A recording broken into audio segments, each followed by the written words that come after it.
Un diagrama de flujo es la representación gráfica de un proceso. Se utilizan en la fase de planeación de un proyecto para conocer qué comportamiento debería asumir cada uno de los elementos del proyecto.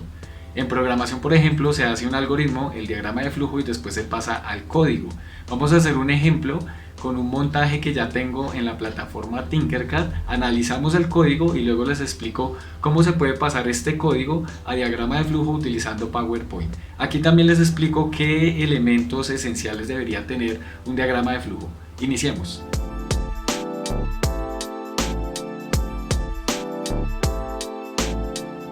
El ejemplo que vamos a utilizar es este montaje. Es un circuito realizado en Arduino donde inicialmente una serie de LEDs prenden y apagan y el sistema recibe un dato a través del monitor serial y si el dato es igual a E, los LEDs encienden. Si el dato es igual a A, los LEDs apagan. Finalmente, si el dato es igual a S, los LEDs representan esta secuencia. El programa que está encargado de ejecutar esta secuencia es este. Inicialmente tenemos la declaración de una variable tipo carácter y luego cada una de estas funciones están encargadas de establecer primero las salidas de los pines, luego encender todos los LEDs, luego apagar todos los LEDs y finalmente hacer el modo sirena del programa. Para representar esto en diagrama de flujo, lo primero que haremos es insertar formas y tenemos aquí todo el campo de las figuras para diagramas de flujo. Una circunferencia con la palabra inicio. Luego, si analizamos el código, lo primero que hace es declarar una variable tipo carácter. Entonces, vamos a el diagrama de flujo y le vamos a decir insertar forma. Y dentro de las formas de diagrama de flujo vamos a encontrar una que es diagrama de flujo proceso.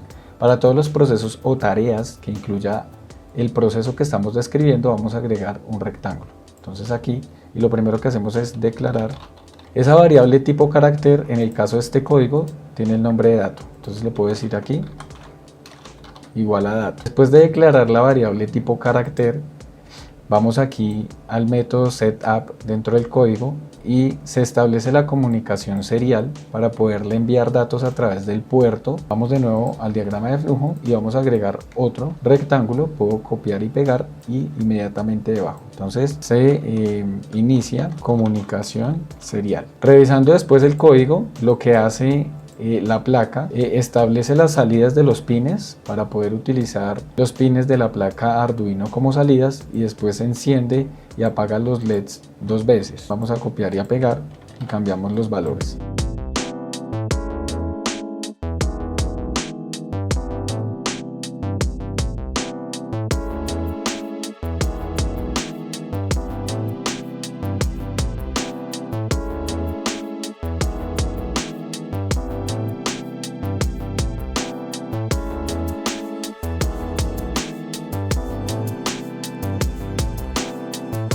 Luego de terminar esta fase donde la placa muestra encender y apagar los LEDs, ahora sí empieza a revisar en el método del loop, va a empezar a revisar qué datos está recibiendo. Entonces lo que hace es asignarle a la variable dato la lectura que se envía a través del puerto serial.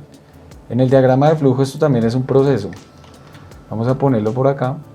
Ya con el dato leído va a empezar a funcionar las condicionales. Entonces para cada caso, si el dato vale A, vale E o vale S, hay una consecuencia distinta.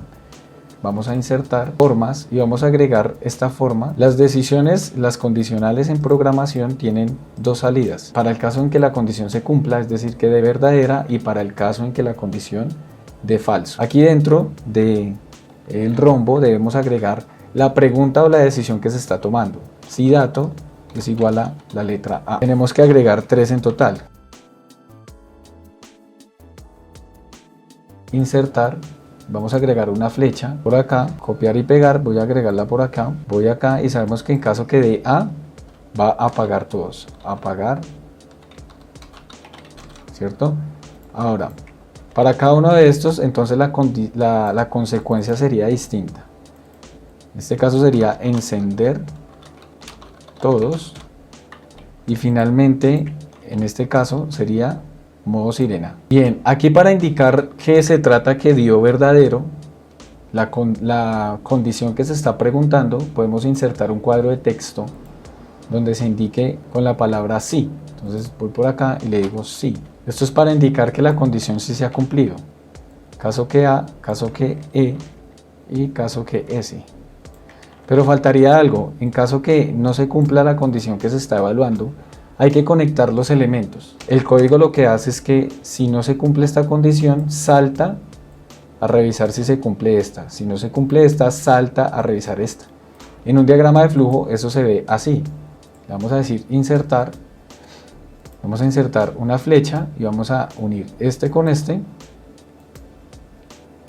Puedo copiar y pegar esta flecha anterior, pero voy a asegurarme de unir este con este. Y utilizando un cuadro de texto, vamos a poner aquí no, para todos los casos. Cada uno de los elementos del diagrama de flujo tienen que estar conectados entre sí con flechas.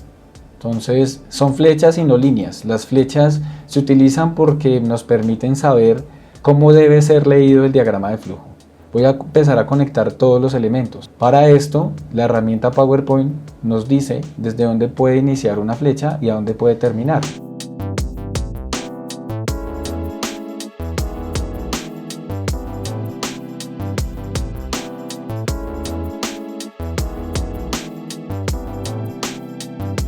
En este caso donde la flecha va así, no hay problema, pero para conectar este elemento con este, yo sugiero utilizar flecha angular, insertar, vamos acá y vamos a encontrar flecha angular. Elijo el punto inicial, mantengo el clic oprimido y suelto en el punto final.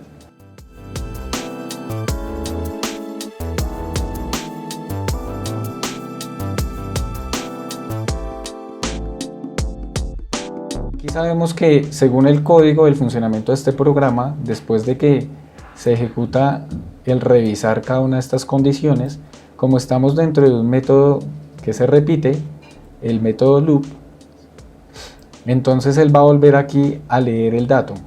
Dentro del diagrama de flujo esto se representa así: insertar, flecha angular, y aquí en caso que no se cumpla esta condición, que sería la que le falta el no, voy a ir desde este punto hasta el punto donde vuelve a preguntar el dato para seguir evaluando.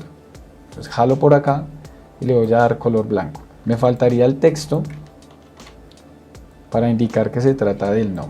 El orden en que yo ponga los elementos del diagrama no es tan importante como sí es importante la manera como estén conectados los elementos del diagrama. O sea que yo puedo poner por aquí la palabra inicio con su circunferencia, pero la flecha es la que me dice a mí a dónde me debo dirigir. Entonces voy a decirle insertar.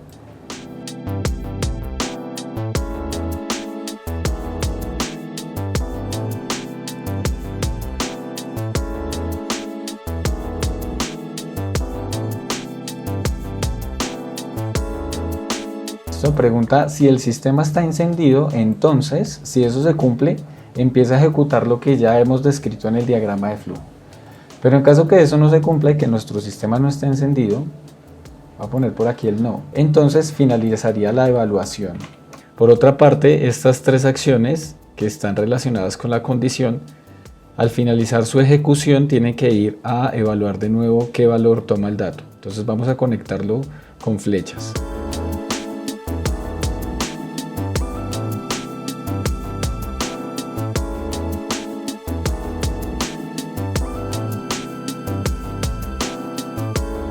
Como el diagrama de flujo es un elemento gráfico, podemos elegir distintos colores para entender mejor qué hace cada uno de los elementos del diagrama.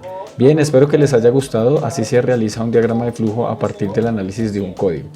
Nos vemos luego. Chao.